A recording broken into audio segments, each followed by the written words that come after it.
Hey y'all, what's good, beautiful people? It's your girl Tay, and I'm here yet again with another update video. So definitely make sure you guys smash that like button, comment down below, subscribe, plus push your post notification bell button so that way anytime I upload a video, you will be notified. Happy freaking Friday, you guys, and I mean that with every fiber of my being. You guys have no idea how exhausted I am. I'm tired. I'm tired. And your internet son, okay, my baby just had a nervous breakdown. Okay, he's tired. And literally every morning when I wake up, he comes downstairs 30 minutes after I get up, which I don't know why.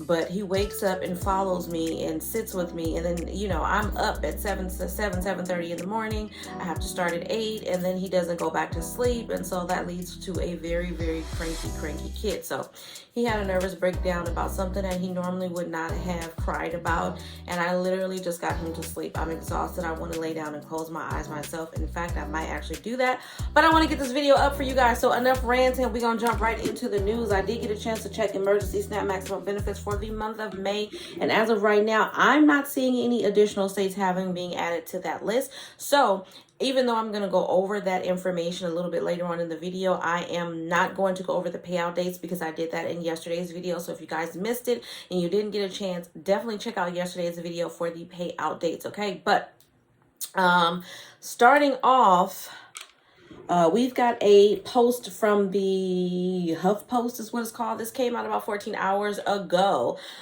which before I get into that, I know you guys told me not to comment about this stuff anymore, but it really just get under my skin. So someone said that I'm giving fake news. There is nothing that I bring to this channel. It's something that I have made up. I don't have the time to sit and create false news. If it's false, it's not false because I sat and created it. I don't have the time for that. I am legitimately reading from a source, several different sources, and giving you guys that information. But anyways, childcare providers plan to shut down May 9th to demand federal help. Okay, wanted to bring this to you guys because I know there's a lot of you who have children or grandchildren, or nieces and nephews, whatever the case may be, who have children, and yeah, they need to be aware of what's going on. I don't know if this is everywhere, but let's get into it. So it says childcare providers across the country are planning protests and shutdowns on Monday in the hopes of reminding federal and state lawmakers they desperately need government assistance.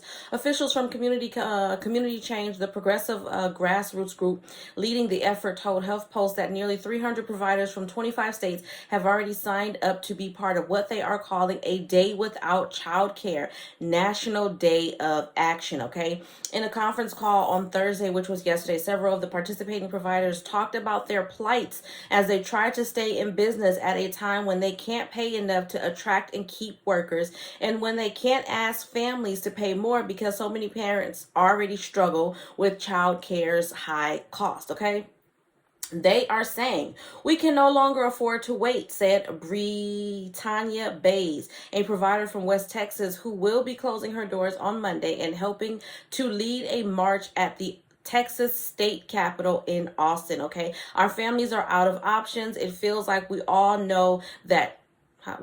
It feels like we all know that childcare is essential, but it's time for the world to feel what it's like to go a day without childcare right now, to prevent it from becoming our permanent reality. The demonstrations will come at a time when prospects of enacting a major new federal initiative on childcare seem slim. President Joe Biden and the Democratic leaders in Congress had hoped to enact one as a part of their Build Back Better legislation, but the legislation depend on near unanimous support among Democrats in Congress because Republicans would not support it. And a lone Democratic Senator, Joe Manchin of West Virginia, effectively killed the legislation in December when he objected to its overall size and structure. Okay, Manchin, whose West Virginia constituents are dealing with the same child care problems as other Americans, has said he remains interested in passing a narrower piece of legislation, but that effort has also been stalled. In recent public statements, he also has not mentioned early childhood programs as a provision he imagines as part of a final bill. And I've been saying this for a while. I've been saying this. I know you guys kind of feel like I cater more to people who have children, and I don't. But the reality is that that is an issue. I feel like it is a lot easier. I'm not saying that it is easier. It is a struggle. Let me just say this as a general blanket statement. It is a struggle for everybody across the country right now for several different reasons, okay?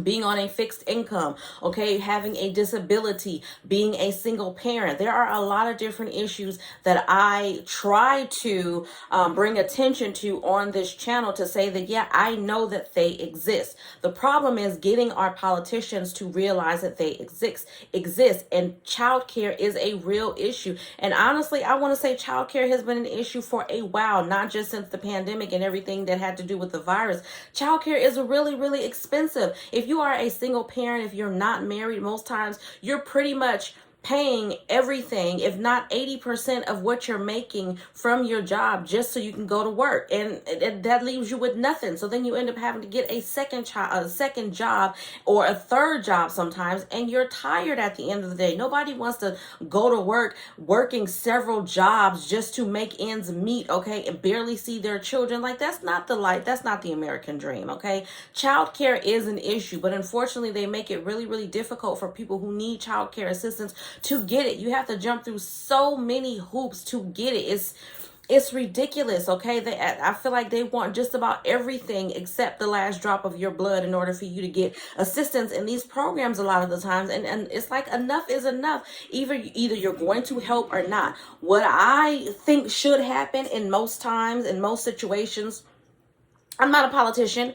I can't sit here and tell you guys that I know the ins and outs of how to structure a piece of legislation or anything like that, because I don't. So before someone comes for me in the comments, I'm well aware of where my education, you know what I'm saying, has gotten me, and the ins and outs of these programs is not my specialty. But as an American citizen who has seen and experienced firsthand the effects of being a single parent and not being able to take jobs and having to make certain choices based off of the fact that you don't have childcare, I feel like a lot of these programs should much more be dependent on basic things like maybe your household size and your income, and that's it. Everything else, like, why do you need to know my bank account information?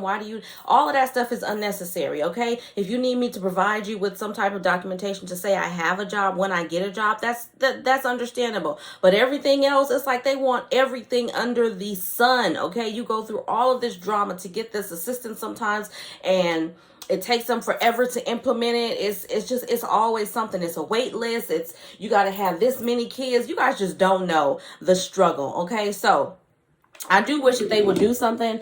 I can't say that I disagree with them for doing what they're going to do on May 9th, okay? But everybody's fed up at this point, okay? So I understand. Now, something that's actually a little bit more important, we're going to talk about what's going on with this virus and what's going on with our babies. My eye is burning. I'm trying to work through it, though.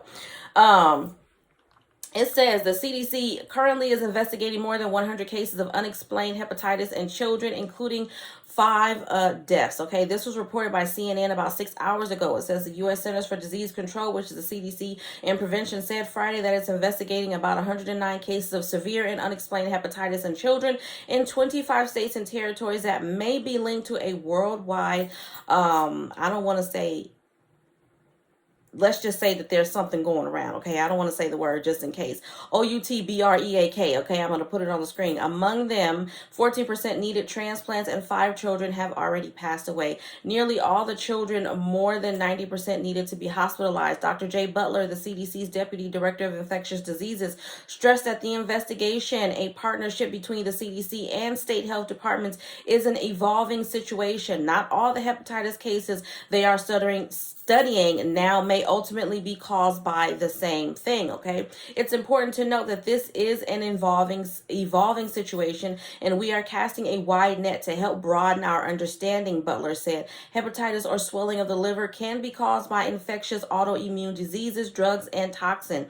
A family of viruses well known for attacking the liver causes hepatitis A, B, and C. It's not clear what's driving these cases in young children. Butler said some of the common causes of viral hepatitis have been considered, but were not found in any of these cases. Adenovirus has been detected in more than 50% of the cases, although its role isn't clear. Early hepatitis reports on April 21st, the CDC alerted doctors to a cluster of unusual cases of hepatitis in 9 children in Alabama. It asked doctors and public health officials to notify the agency if they had similar cases of children under the age of 10 with elevated liver enzymes and no apparent explanation for their hepatitis going back to October. Since then, health departments have been working with pediatric specialists in their states to identify possible cases. The numbers shared at Friday's news briefing are the first national look at cases. Cases are under investigation in the following states, you guys: Alabama, Arizona, California, Colorado, Delaware, Florida, Georgia, Idaho, Illinois, Indiana, Louisiana, Michigan, Minnesota, Missouri, North Carolina, North Dakota, Nebraska, New York, Ohio, Pennsylvania, Puerto Rico, Tennessee, Texas, Washington, and Wisconsin. Okay, the CDC's alert followed reports of children from England, Wales, Scotland, and Northern Ireland going to hospitals with unexplained hepatitis as well. As of May 1st, there are 228 probable cases linked to this particular situation in 20 countries with more than 50 cases under investigation. All right, I think that's as much of this as I want to read to you guys. If your child is experiencing any symptoms whatsoever, I go to the hospital if I have a splinter, damn near. I mean, I'm over exaggerating, but I go to the hospital most times over. I would rather be safe than sorry. Okay, so I'm quick to go to the hospital, especially when it comes to my children. If it's something that I haven't seen before, something that I can't manage at home, we go into the doctor. Okay, most of the children were healthy when they developed symptoms that included fatigue, loss of appetite, vomiting, diarrhea, belly pain, dark urine, light colored stools, and yellowing of their skin and eyes, which is a sign of jaundice. Okay, just be mindful of what's going on in the world with your babies. You guys know how I feel about the babies. The babies are our future. My babies, your babies, all the babies are our future. Okay, let me just say that for somebody to say, whose babies? I'm talking about everybody's babies.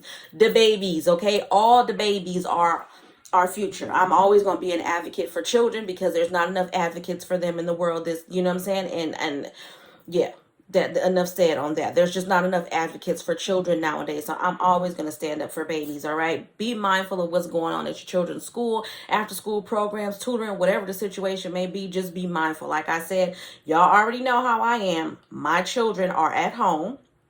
I had one of my daughters, she's home because she has a really bad situation with her asthma, and I mean her asthma flares up over anything. She's also extremely allergic to milk, although we have gotten it under control. But there was a period where I had to take her to the emergency room like literally 4 times in 1 month. I had to have her strapped down so that they can inject her with stuff. It's a lot. And I swore that I would never put her in a predicament like that again, even though it wasn't my fault. And I had gone to the doctor and complained about the symptoms and the fact that I had been called to her school on a regular basis because she was always calling saying she can't breathe, almost damn near passing out. And we were going to the emergency room, but they would not diagnose her. And when they finally did, I said, no, no, no, no, no, no. So when the pandemic happened, y'all already know, I was like, yeah, you can't go to school, because a normal cold for a child that doesn't have her health issues could be something completely different for her. Okay, it could be way worse for her. And I was like, I'm just not willing to take that chance.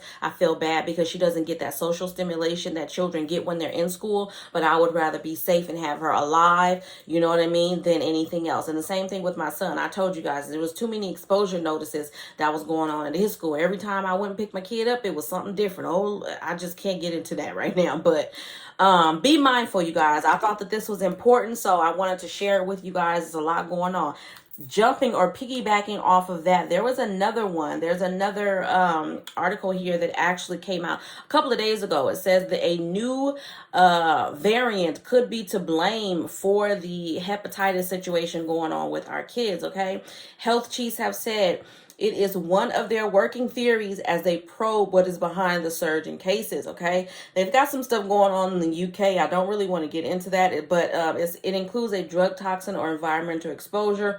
It says there's a novel variant adenovirus, or it increased susceptibility to normal adenovirus infections due to lockdown. I don't know, you guys. A lot of this information seems like it's a lot more it pertains a lot more to what's going on in the UK, but just be mindful. I'm not going to get into this article. I think I pretty much gave you guys as much information that I can give you that's significant in this particular situation, don't you think?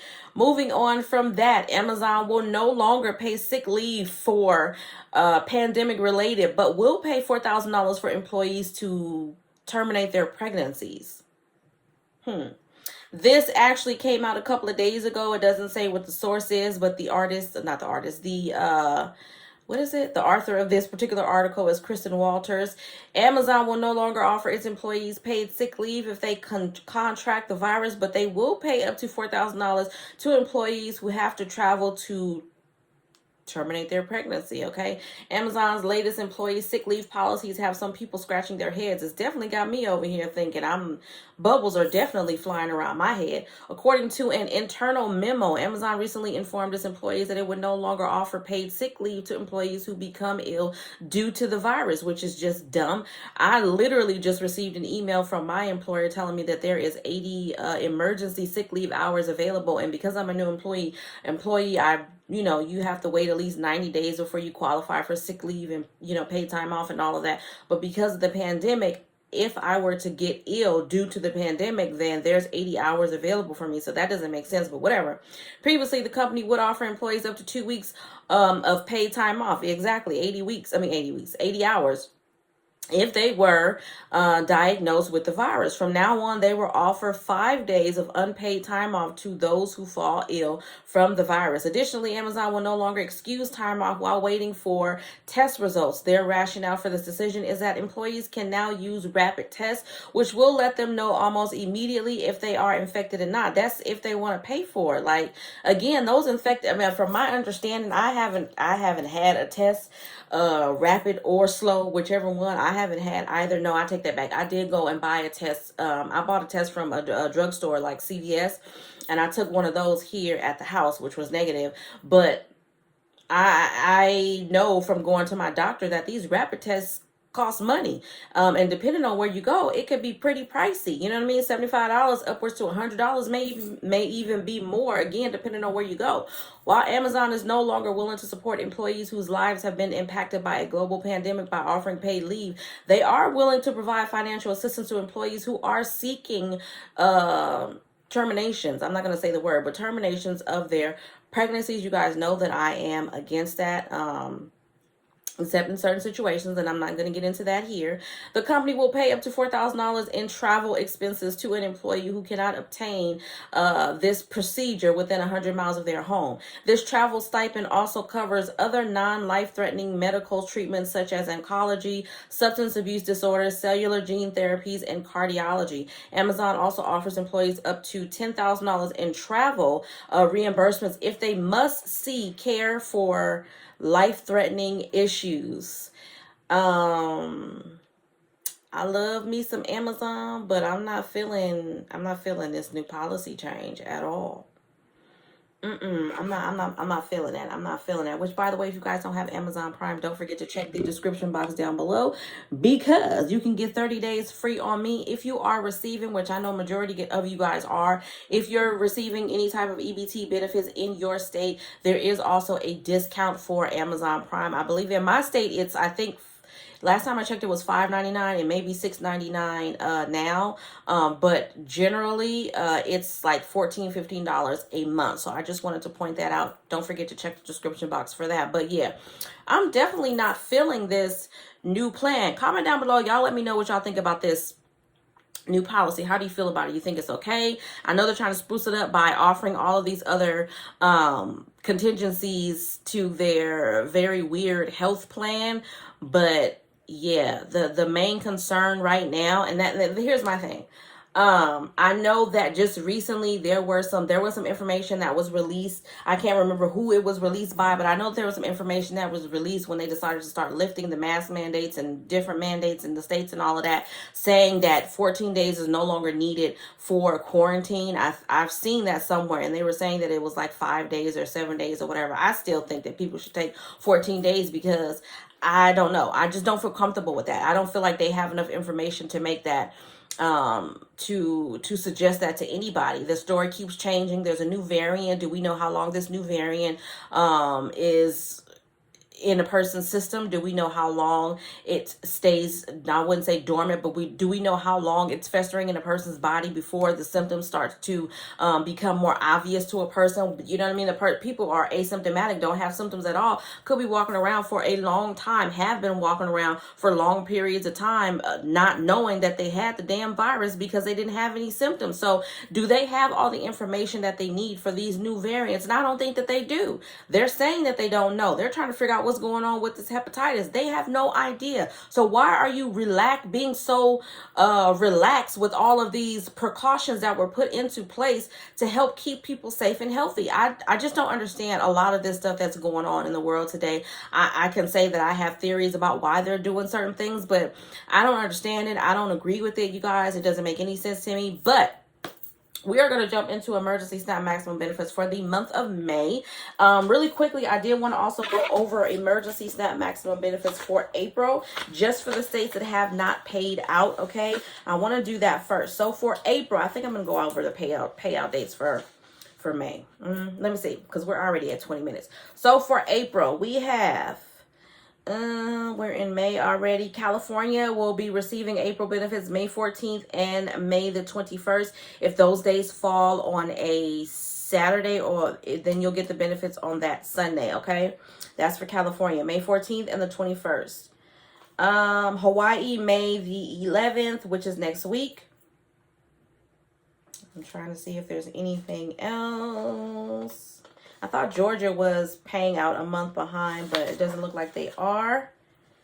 And that is pretty much, oh no, Vermont, May 13th. So it looks like we just have Vermont, May 13th, California, and Hawaii. And that's it. Nope, I take that back, y'all. I'm sorry. We also have New Hampshire, which has payout dates, 2 payout dates this month. One of them has already passed, which was May 3rd, and then there's going to be another one on the 20th. So if you're in New Hampshire, you haven't gotten your benefits yet, wait until the 20th. That's the final payout date for April, okay? Now for May. I'm not going to do all of the payout. I'm not going to do the payout dates. I'm just going to give you guys the names of the states. So currently, as of right now, which it is 5:22 Pacific Standard Time, we have Alabama, Alaska, California, Colorado, Connecticut, Delaware, DC, Georgia, Guam, Hawaii, Illinois, Indiana, Kansas, Louisiana, Maine, Maryland, Michigan, New Hampshire, New Jersey, New Mexico, New York, North Carolina, Ohio, Oklahoma, Oregon, Pennsylvania, Rhode Island, South Carolina, Texas, Utah, Virginia, Washington, West Virginia, Wisconsin, and that is it. I think Kentucky has been approved too, but I don't have them written down. Let me just do a quick check. I'm not going to give you the payout date, but I do just want to see if Kentucky is on the list as being approved for May. Really quickly, let me just see. Okay, no, so they're not on here. Okay, I was thinking about Kansas, which I think I said.